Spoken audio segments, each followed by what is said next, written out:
Here we go. We're back. Um, NSL is very much in its hibernation, but seeing that four-teamer go through, there's still people out there who are trying to get their business handled. There's people out there who are still very much in active GM mode, which I love to see. It was very heartwarming to see a four-teamer closed when there was not a lot of action going on at all. So once again, great signs that the NSL is in an amazing place as a fantasy league and as a community, but not a lot of action. So looking at the transactions page, there's only been two trades in the last month or so. So not a lot of community-wide um, topics to talk about because GMs will know their business and what they're doing, but um, yeah, not a lot of widespread community action. So we're going to look inward to Portland um, and just go through what we expect from who we've got on the roster, how we evaluate some of the players, how we see the rotations, um, projecting, things like that. Just talking basketball, talking Portland, um, in case anyone's interested and needs something to listen to on the way home. So the roster has changed a lot since a year ago. I think I saw a note I had on my phone the other day that said, uh, at this point a year ago, I had LeBron, KD, Hurdle, Drummond, Chris Dunn, um, Luke Cornett. Who else did I have? Oh, anyway, it was a total trip. I've got none of those players left any longer. Um, it's changed. Every single player is gone from a year ago, due to the wholesale changes that we went through. And we've sought players that we never used to seek out, those younger players who don't have that 2K refinement or that 2K gravity that are harder to scrape wins with. Um, but the state of play in Portland is where we're just seeing what we've got at this point. We're happy to um, sit a few hands out, so to speak, and play a bit of a longer game for once. It's been a nice spiritual, mental refresh for me, at least. It was sad not to be part of the playoffs when they were rolling around, but it's fun to manage a young team um, because of all the upside and the flexibility you have with trading, which I've already noticed. So I'm looking at the roster now. I'll rank them from the highest overall rating to the lowest. I think we've got 15 or 16 on the roster at the moment.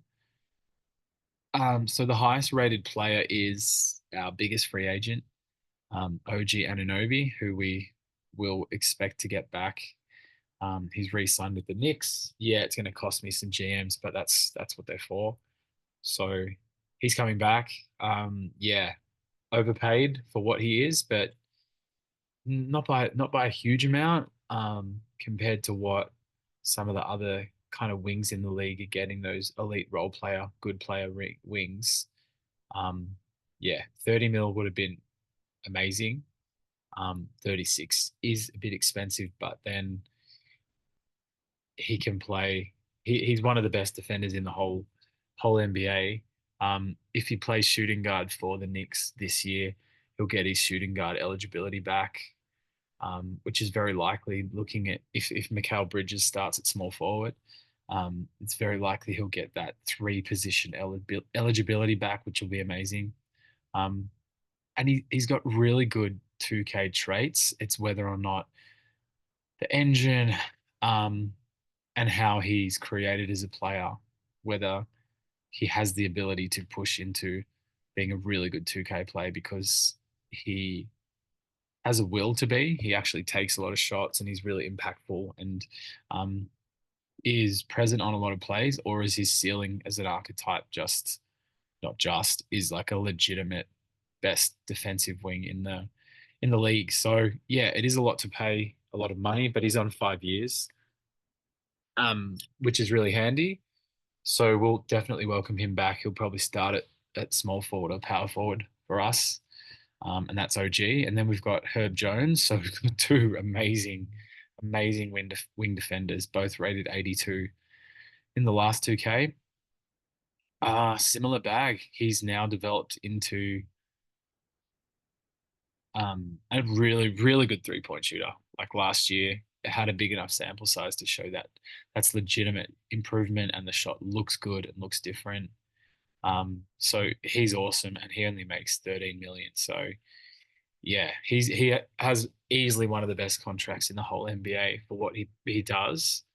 And he and OG having those two wing defenders on the same team, a little superfluous, you might say, but then just elite wing defense and versatility. They're both really efficient shooters. So exactly what you want in a elite role player like that. Elite impact without the ball, in shooting and in defense, and they're going to play really smart. So both young still, maybe trade candidates, but maybe not. So very happy with those two. We've got my big um, big dude in the middle, Isaiah Hartenstein, who's had a few runs with Portland and he's been paid. Oh, talking about overpaid.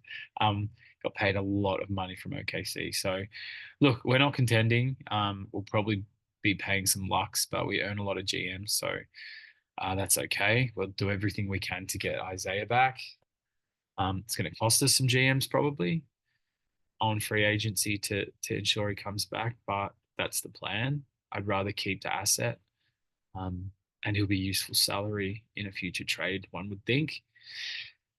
Keegan Murray, yes. So a few years ago, I had pick 6 or 7 in Keegan's draft, and I was hoping he fell because he was the guy I wanted after the first few were off the board. So really excited to actually get him.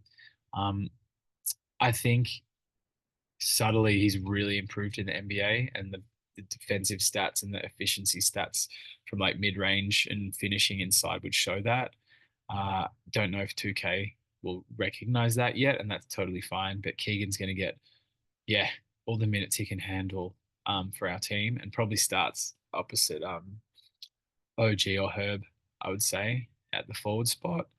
Um, Not expecting huge things in 2K, but as I said, happy to let him simmer and grow.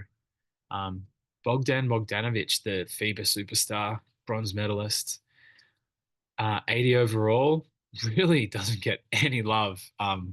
Any trade talks.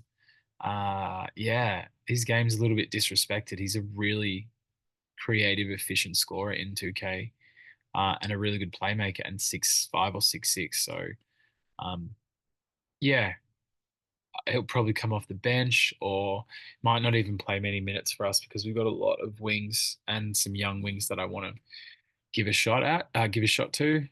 So Bogey might just be that veteran presence. I'm hoping he ends up on a team that actually wants to use him and he can help a team win some games. But he's on a really friendly deal too, 3 more years as well. A nice piece. The other guy I'm really excited about, Jaden Ivey. Um, Gave up 3 firsts and TJ McConnell for Ivy. So decent price, hefty price, perhaps, but I think he's a really good buy low, and I think he really wants to be better. He seems to have that fire as an NBA player, and I know I would say that after trading for him, but that's what we genuinely think at Portland. 22 years old, great physical traits.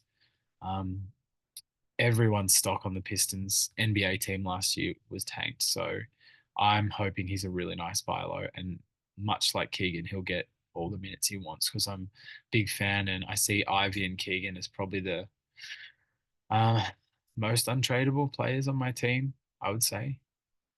Um, yeah, lock him in at point guard. It's going to be a lot of fun to see what that athleticism gets him in 2K already, especially if that 3-point shot comes around, which I think it can. Aaron Neesmith, so a nice, handy little surprise for when we sent Harrison Barnes to the Pacers. I didn't even know who he was before Yeet and I got into talks, but the tenacity and the shooting and the like will to impact himself on a game. A little short for a small forward. Hopefully, a guy who can get some shooting guard eligibility in the next few years. But 3 years, $11 million for an 80 rated young two-way wing is awesome. So yeah, we've just got a lot of guys who could and should be playing. Um, we'll need a condensed deal down the line, but this is the other end of contending. Usually I've got everything concentrated into 4, 5, 6 players, and now it's just all my downgrade trades were just adding diversity and depth. So yeah, plenty of depth. So he's a 79 in last 2K, and I think he can get better too. Duncan Robinson, 6'7" shooting guard, slow as whatever, and he's probably the slowest shooting guard um in 2K, but really tall, amazing shooting ratings, and I think he's a bit slept on in 2K. So I'm gonna probably start him at shooting guard, and see what he can do, just so the two guys I mentioned earlier, Murray and Ivy, get more touches. If I don't go with Robinson at shooting guard, I might give Christian Braun a go, who's 76. Um, and hopefully he's set to break out in real life somewhat. I'm not expecting him to be like a star player or anything, but could see him being 81, 82 um, defensive defensive wing with kind of like a few scoring options as well, and he's got really nice athleticism for a shooting guard. Um, so as I was saying before, Bogdanovic might not even play because we've got 2 or 3 shooting guards who are around the same um, ability and value that might just supersede each other.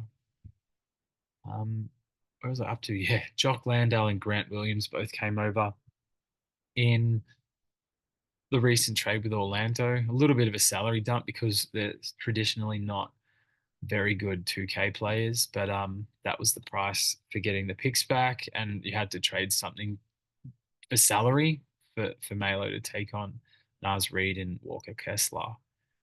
Um, so Grant maybe a backup power forward, maybe starting if his shot actually comes around, but I doubt it. I'd say he's just backup depth at this point. And Jock Landale. Minutes could possibly play the backup center role because Kessler's gone. So Hartenstein at C, and then Jock second. And Jock's so fun to root for because he just plays so hard and he's so versatile. And yeah, he's got limitations, obviously, athleticism being one of them. But yeah, smart and plays hard and can shoot threes, can defend the rim a little bit. And he's Australian and just loves to play. Really easy guy to root for. So he's likely our backup center. And then we get to the third string types, who still like we've got some talent there too. We've got Anthony Black, who will probably actually be a backup point guard, who bit of a slow burn in the NBA because Orlando is so stacked, but 6'7" point guard. Yeah, really excited for what he can do in 2K, and he plays under control. He's a really good defensive prospect to have a 6'7" point guard in 2K who isn't going to hijack your offense. Yeah, I think really valuable in 2K. And yeah, now the end of the bench, guys. So we've got Blake Wesley, who's a really bit of a spark plug for the Spurs, second or third string point guard. Really springy. Um, yeah, really springy, pretty raw, like makes a lot of mistakes, but yeah, great hustler on defense. And that'll probably be his calling card. He becomes um a defensive player first who hopefully refines his offense and playmaking and can be a good backup point guard.